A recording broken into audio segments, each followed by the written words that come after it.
जैसा कि मुझे बताया गया है कि आज के मुशायरे की सदारत मोहतरम दीक्षित जी को फरमानी है, तो दीक्षित साहब जहाँ कहीं भी हैं बेहतर तो ये होगा कि स्टेज पर आकर मसनद सदारत पर बैठे, और सामने बैठ कर सुनना चाहते हैं तो हमें इसमें भी कोई एतराज़ नहीं। बहुत शुक्रिया, आप तशरीफ रखें। अहमदपुर पुलिस डिपार्टमेंट के जरिए कौमी यकजहती के नाम एक खूबसूरत शाम का इनेकाद, जो हमारी जबानों और तहजीबों के जश्न के तौर पर आज महाराष्ट्र के इस अदबी और तहजीबी खित्ते में मुनक्किद किया जा रहा है। मैं सबसे पहले इंतहाई अदब व एहतराम के साथ आप सबकी खिदमत में सलाम व आदाब अर्ज करता हूं और देखता हूं कि मेरी आवाज आप तक सही सही पहुंच रही है या नहीं। अस्सलामु अलैकुम। मेरे साथ पहली बार ऐसा नहीं हुआ है, अक्सर मेरे साथ यही होता है। मैं जब सलाम करता हूं कुछ लोग जवाब देते हैं, कुछ नहीं देते हैं। सोचते हैं जो आदमी इतनी दूर से आया है इसके सलाम का जवाब नहीं भी देंगे तो ये हमारा बिगाड़ क्या लेगा। मैं पूछना चाहता हूं और यह अर्ज करना चाहता हूं कि मैंने सलाम किया है, कोई 2000 रुपए के छुट्टे नहीं मांगे हैं, तो अगर सलाम का जवाब देंगे तो ठीक ठाक मामला बन जाएगा। अस्सलामु अलैकुम। अब लगा मुझे कि मैं जिंदा दिल लोगों के बीच में हूं, उन लोगों के बीच में हूं जिनके साथ मुझे चंद घंटे आज की रात मोहब्बतों के सफर पर निकलना है, जिन्हें साथ लेकर चंद घंटे का एक सफर करना है जो मोहब्बतों का काम करेगा, दिलों को जोड़ने का काम करेगा, टूटते बिखरते रिश्तों को करीब लाएगा, सरों से सरों को जोड़कर मजहबों की दीवारों को तोड़कर एक ऐसे सिलसिले की बुनियाद रखेगा आज की रात जहां सिर्फ और सिर्फ मोहब्बत की बात की जाएगी। मेरी आदत है कि मैं इन चंद मिसरों से अपनी बात का आगाज करता हूं। खुदाबंदा मैं तेरे नाम से आगाज करता हूं, तेरा बंदा हूं, तेरी रहमतों पर नाज करता हूं। खुदाबंदा मैं तेरे नाम से आगाज करता हूं, तेरा बंदा हूं, तेरी रहमतों पर नाज करता हूं।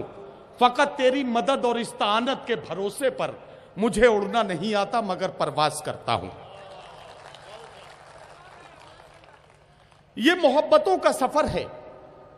अहमदपुर पुलिस डिपार्टमेंट के आला अफसरान ने इस मुशायरे का इनेकाद किया है।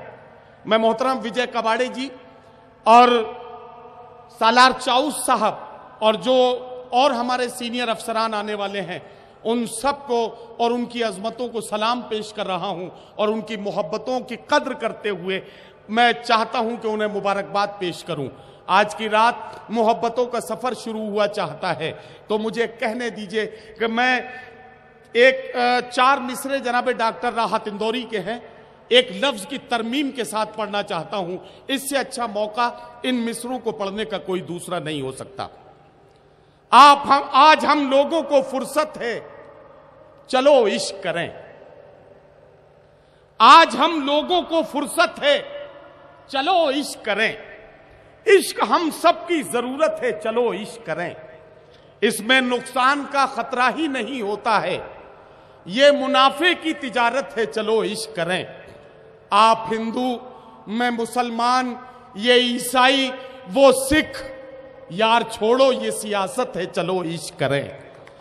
आप हिंदू, मैं मुसलमान, ये ईसाई, वो सिख, यार छोड़ो ये सियासत है, चलो इश्क करें।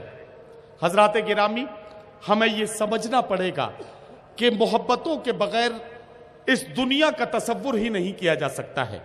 नफरतों के सहारे कदम 2 कदम चला जा सकता है, लेकिन अगर आपको लंबी दूरी तय करनी है तो हाथ में हाथ लेकर एक दूसरे का साथ बनकर एक दूसरे के साथ लेकर हमें सफर पर निकलना होगा। मैं उस मुल्क की तस्वीर देख रहा हूं, मेरे सामने उस हिंदुस्तान के लोग बैठे हैं, उस मुल्क के लोग बैठे हैं जहां मस्जिद के सहन में बैठकर तुलसीदास जी ने रामचरितमानस की चौपाइयां लिखी हैं। मैं उस मुल्क के और उस मुल्क के बाशिंदों के बीच में बैठकर बात कर रहा हूं जहां ये कहा जाए कि भगवान श्री कृष्ण या अल्लामा इकबाल जैसे बड़े शायर मशरिक ने एक ऐसी नज्म जो भगवान राम की तारीफ और तौसीफ में कही गई थी, इसका मतलब ऐसा नहीं कि उन्होंने कोई अपनी रिवायात से या उससे हटकर बात की थी। ये हमारा तरीका रहा है कि हम एक दूसरे की मजहबी अजमतों का एतराफ इसलिए करें कि हमें एक दूसरे को इज्जत देनी है। यह सिलसिला सिर्फ इसलिए हमने कायम रखा है और हमारे बुजुर्गों से हम तक पहुंचा है। आखिर में सिर्फ एक बात और कहने दीजिए, और मुझे ये कहने दीजिए कि मैं उस मुल्क की तस्वीर देख रहा हूं कि इसी साल 2016 में जो 3-4-5 दिन के बाद हमसे रुखसत हो जाएगा, 5 दिन के बाद ये साल हमसे रुखसत हो जाएगा। इसी साल जब उज्जैन में कुंभ का मेला लगा, कुंभ के मेले में जब वहां की सरकार के इंतजामात बहुत ज्यादा नहीं हो पाए, उस वक्त उज्जैन के मुसलमानों ने मस्जिदों के दरवाजे इस ऐलान के साथ खोल दिए कि आओ कुंभ में आने वाले हमारे हिंदू भाइयों, तुम्हारे इंतजाम के लिए ये मस्जिदें तुम्हारी मेजबानी करने के लिए तैयार हैं। मैं उस हिंदुस्तान की तस्वीर देख रहा हूं, मैं उस हिंदुस्तान की तस्वीर देख रहा हूं कि बंबई में गणेश विसर्जन का जुलूस निकल रहा हो, अजान की आवाज बुलंद हो, अल्लाह अकबर की सदा बुलंद होते ही हमारे हिंदू भाई जुलूस को रोक दिया, और रोकने के बाद यह ऐलान किया गया कि जब तक मुसलमान भाई नमाज से फारिग नहीं हो जाएंगे तब तक यह जुलूस यही रुका रहेगा। मैं उस हिंदुस्तान की तस्वीर देख रहा हूं। हमें यह कहने दीजिए कि नाम पर मजहबों के लड़ भिड़ कर यूं ही सड़कों पे गर बहा दोगे, नाम पर मजहबों के लड़ भिड़ कर यूं ही सड़कों पे गर बहा दोगे। सरहदों ने अगर लहू मांगा दोस्तों सरहदों को क्या दोगे,